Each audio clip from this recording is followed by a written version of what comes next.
That's a big bounce.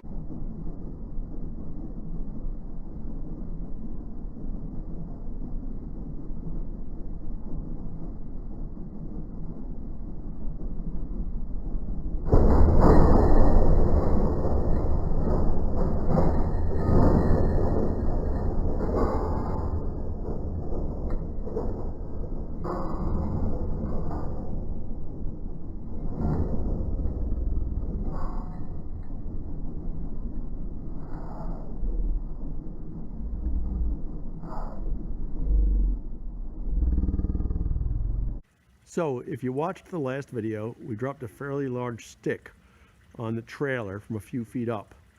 And we thought it was pretty funny at the time because the trailer did a big bounce. Sadly, it does look like we may have caused a little bit of damage to the trailer. And if you look closely here, you can see what has happened is that this 1/4-inch steel right here has cracked a little bit, which say, wow, that's a pretty poorly built trailer. It's a 14,000 pound trailer. The interesting part is the first inch of that, or 3/4 of an inch of that, I accidentally cut into 6 years ago when I replaced these fenders, and I didn't care about it, but that was a weak spot in the trailer. And actually look up here, there's another little cut right here, which I will fix also. So what I'm trying to do right now is as follows. I'd like to pull that gap together. So under the back of the trailer, I put a 6x6 to support it on the asphalt. And then the front of the trailer, I've shored it up with several 6x6s and 4x4s. So the goal is this is pretty much off the ground here, very close to being off the ground. Maybe I need to go up a little bit further. And now what I'm going to do, with any luck, is I'll just drive the tractor on it, which has loaded tires, so they're fairly heavy, and see if we can compress this little thing a little bit and see what happens. Wish me luck. So we got the 4400 on here, and it has ballast in the tires, so it's kind of heavy.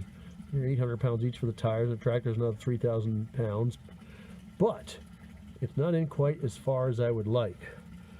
So what we're going to do is put the more weight on the back of the tractor and see if we can squish it down a little bit more, because I'd like that a little bit tighter there. As you can see, it's not quite where I'd like it to be. So what I've done, and this has worked swimmingly well, is I put a block under the back of the trailer. We drove the trailer on it, and we lifted the front of the trailer up and put this shoring underneath it. These tires are almost off the ground, not quite.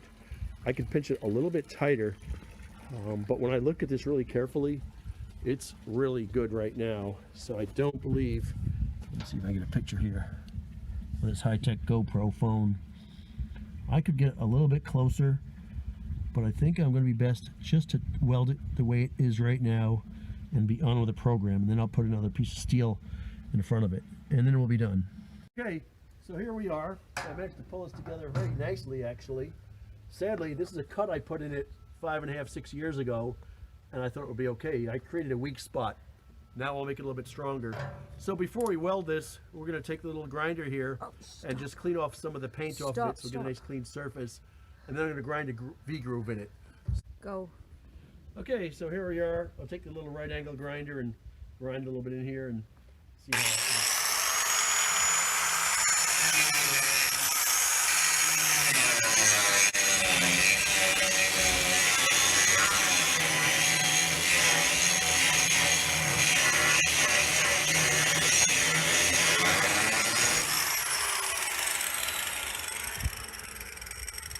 What a work of art.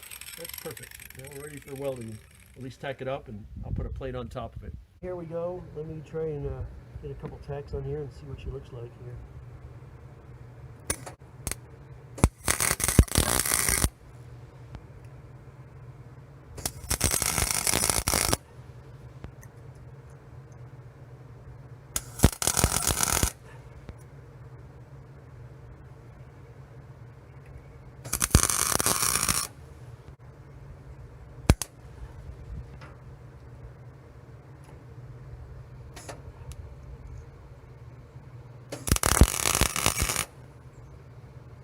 good. You can turn it off.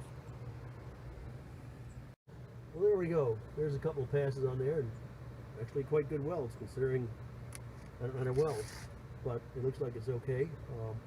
I'm going to go over a little bit more, and now I'm going to clean it up and put another plate on top of this to reinforce it, and we're going to call it a day.